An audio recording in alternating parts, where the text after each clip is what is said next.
In our previous episode, we saw the first two steps of the return: realization and invitation. Let's move on now to the next steps as we read the rest of Ruth chapter 1 from verse 14. At this they wept aloud again. Then Orpah kissed her mother-in-law goodbye, but Ruth clung to her. "Look," said Naomi, "your sister-in-law is going back to her people and her gods. Go back with her." But Ruth replied, "Don't urge me to leave you or turn back from you. Where you go, I will go, and where you stay, I will stay. Your people will be my people, and your God my God. Where you die, I will die, and there I will be buried. May the Lord deal with me, be it ever so severely, if even death separates me from you." And when Naomi realized that Ruth was determined to go with her, she stopped urging her. So the two women went on until they came to Bethlehem. And when they arrived in Bethlehem, the whole town was stirred because of them, and the women exclaimed, "Can this be Naomi?" "Don't call me Naomi," she told them. "Call me Mara, because the Almighty has made my life very bitter. I went away full, but the Lord has brought me back empty. Why call me Naomi? The Lord has afflicted me. The Almighty has brought misfortune on me." So Naomi returned from Moab, accompanied by Ruth the Moabite, her daughter-in-law, arriving in Bethlehem as the barley harvest was beginning. Our third step in the return after the realization and the invitation is separation in verses 14 to 15. Naomi's invitation to her daughters-in-law to go back to Moab meet with two very, very different responses. They weep aloud, we read, and then Orpah kissed her mother-in-law goodbye, but Ruth clung to her. Kissed and clung, two very different responses at this point of separation. Orpah kisses her mother-in-law goodbye. Actually, what a reasonable thing to do.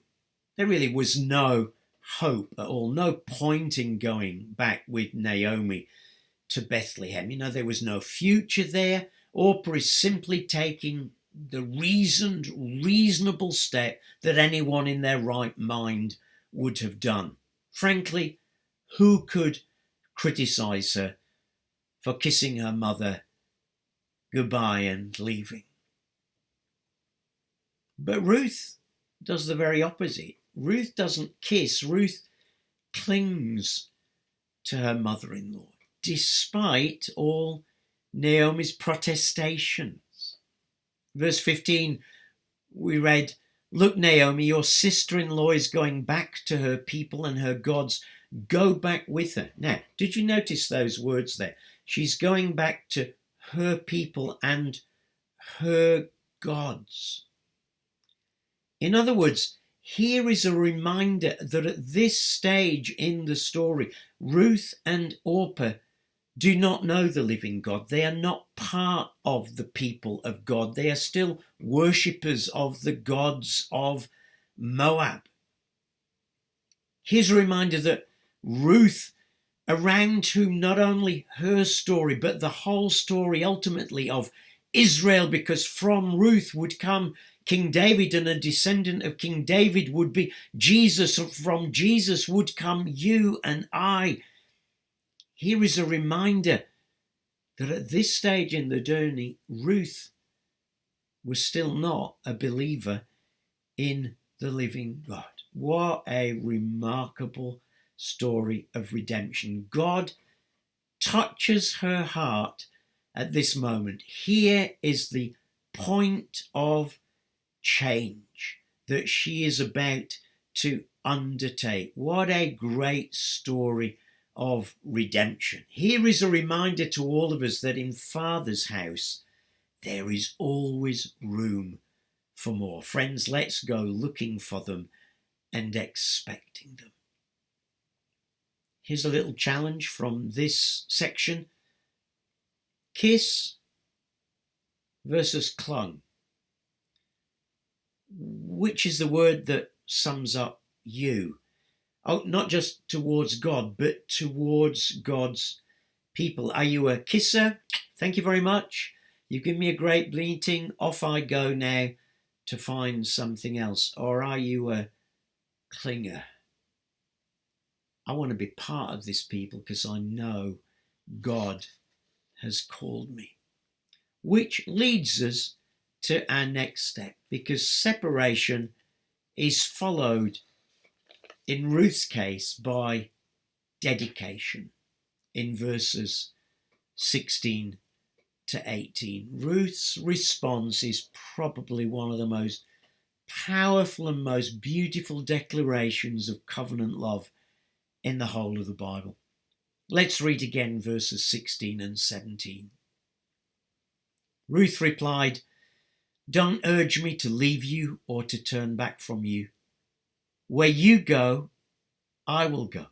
Where you stay, I will stay. Your people will be my people, and your God will be my God. Where you die, I will die, and there I will be buried. And may the Lord deal with me, be it ever so severely, if even death separates you and me." At this point, Ruth is committing not only to Naomi,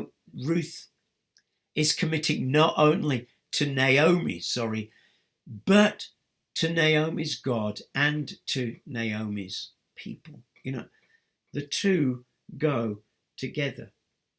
We cannot have one another truly without having God, and we certainly cannot have God without having one another. The two belong together. When we dedicate our lives to God, we dedicate them also to God's people, to whom he has added us. There is no such thing biblically as a solo, go it alone, flit around Christian.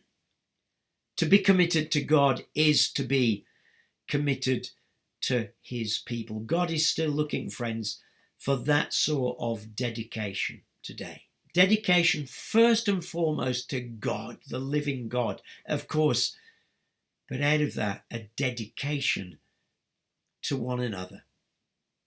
And when we do make that kind of dedication, wow, our stories can change completely, as Ruth was about to find out. What about us today? Are we a kisser? Thank you and goodbye? Or are we a clinger, both to God and his people? But the story of chapter 1 isn't over yet. The stage is starting to get set, but there's one more step. Because step 5 in this story of the return, I've called devastation, which is verses 19 to 22. As they arrived back in Bethlehem, we read that the whole town is shocked at Naomi's arrival in verse 19. They arrived in Bethlehem and the whole town was stirred because of them. And the women exclaimed, "Can this be Naomi?" Now, that word stirred in the original Hebrew, perhaps a better word for us in English today would be the whole town was abuzz. They were all chatting and gossiping and talking to one another about it. Goodness, can this really be Naomi? It seems that they were shocked, not just at her return. Nothing strange there. This was her hometown, remember. But shocked, it seems, at her appearance. Here's hidden reflection of how tough life had been on her, how the years had taken their toll. And certainly they're shocked at the news that she's lost her husband and her 2 sons and the effect that that has had upon her. And suddenly, in the midst of the whole town being abuzz about this, Naomi slips back into pity party time again. Don't call me Naomi, which means pleasant, she told them. Call me Mara, which means bitter, because the Lord Almighty has made my life very bitter. I went away full, but the Lord has brought me back empty. Why call me Naomi? The Lord has afflicted me. The Almighty has brought misfortune upon me. Oh dear, not only is she now bitter about life, she's bitter about God. He's done this, it's his fault. It's him who's brought me to this low point. He's brought all this misfortune upon me. I wonder if you've ever felt like that. Well, do you know what? If you have, it's okay, because there are plenty of the Psalms, for example, where the psalmist pours out his honest feeling to God, as we've been seeing in some of the Psalms that we've been looking at in our series on Sunday morning, where the psalmist is honest about how he really feels. But each time that pouring out of a heart is then followed by stopping and listening for what God will say. Because it's when we pour out our honest feelings, but then stop and listen, that God has a chance to speak and to start to break in. If you've been feeling bitter, sad, disappointed recently, give it all to God, but then please stop, listen, give him a chance to speak and act on what he says. Well, there's real devastation here. Devastation not just among the townspeople, devastation in Naomi's own life. She is at the lowest of the low. I think she came back thinking everything would be all right if only I get there. Funny, isn't it, how we can think if only we change our situation or our circumstance, everything will change, but it doesn't. Why? Because it's me that needs to change, not just the circumstance. But the story ends with something fantastic. A note of hope, a note of change to come, a note that the God of redemption is not far away at all. Because in verse 22, the end of the chapter, we read that so Naomi returned from Moab, accompanied by Ruth the Moabite, her daughter-in-law, arriving in Bethlehem as the barley harvest was beginning. Bethlehem, Beit Lechem, in Hebrew means house of bread. The house where there had been no bread was about to see bread reappearing. The barley harvest was beginning. Barley was one of those crops from which they made the simplest of bread. Here at the end of chapter 1 is a sign of the hope that is to come. Friends, hope was just round the corner, and it always is with God. God was about to do something amazing that would turn round the whole story, not just of Naomi, but of Ruth, of the people of God, and ultimately, through all of that, through you and me. But to find out how that unfolds, you're going to have to wait for the next episode. Do come back and join us.